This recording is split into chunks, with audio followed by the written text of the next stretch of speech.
I have to do this because this is not I'm speaking. This is the people who want to tell the world what they want to say.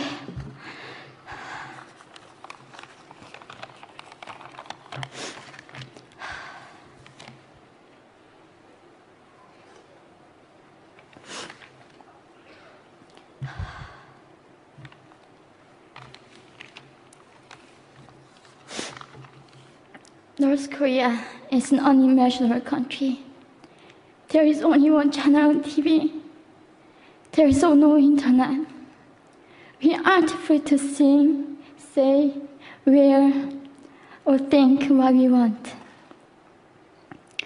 North Korea is the only country in the world that executes people for making unauthorized international phone calls. North Koreans are being terrorized today. When I was growing up in North Korea, I never saw anything about love stories between men and women.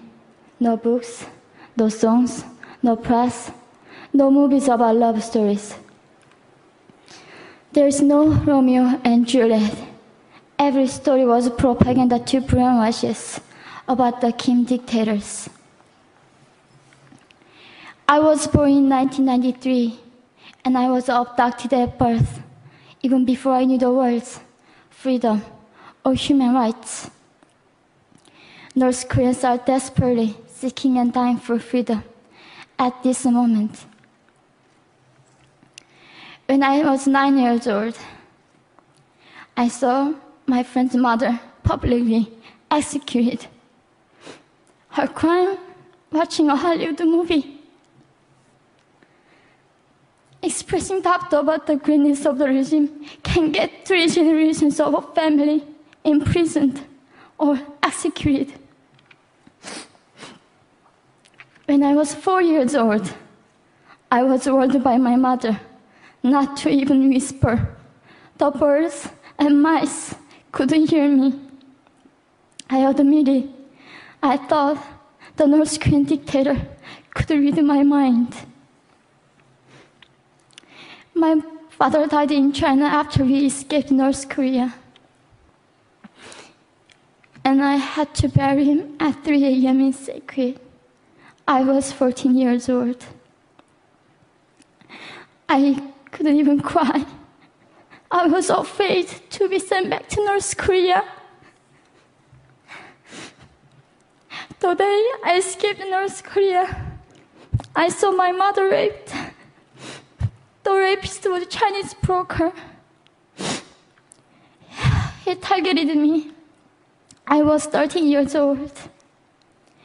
There is a saying in North Korea, women are weak, but mothers are strong. My mother allowed herself to be raped in order to protect me. North Korean refugees, about 300,000, are vulnerable in China.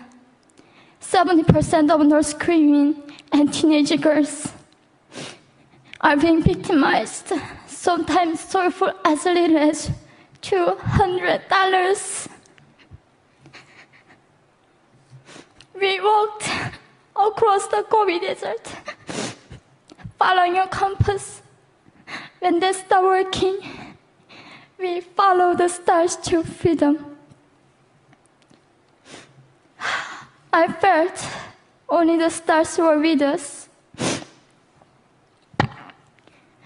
Mongolia was our freedom moment. Death or dignity. armed with knives. We were prepared to kill ourselves if we were going to be sent back to North Korea. We wanted to live as humans.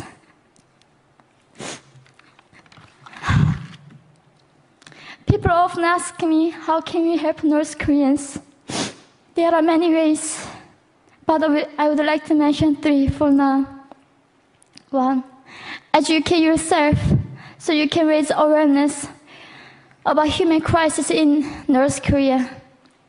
2, help and support North Korean refugees who are trying to escape to freedom. 3, petition China stop repatriation. We have to shed a light on the darkest place in the world. It isn't just North Korean human rights. It's our rights that North Korean dictators have violated for 7 decades. We need governments all around the world to put more pressure on China to stop repatriation. In particular, Chinese delegates of One Young World can play a part by speaking out.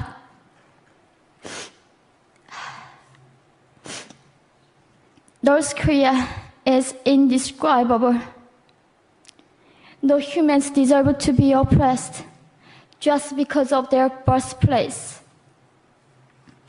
We need to focus less on the regime and more on the people who are being forgotten. One Young World, we are the ones who will make them visible. Fellow delegates, please join me as we make this a global movement to free North Koreans.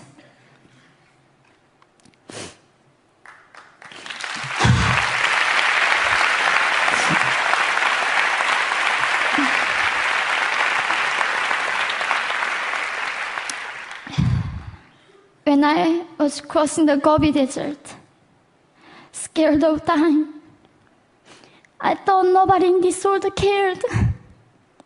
It seemed that only the stars were with me. But you have listened to my story. You have cared. Thank you very much.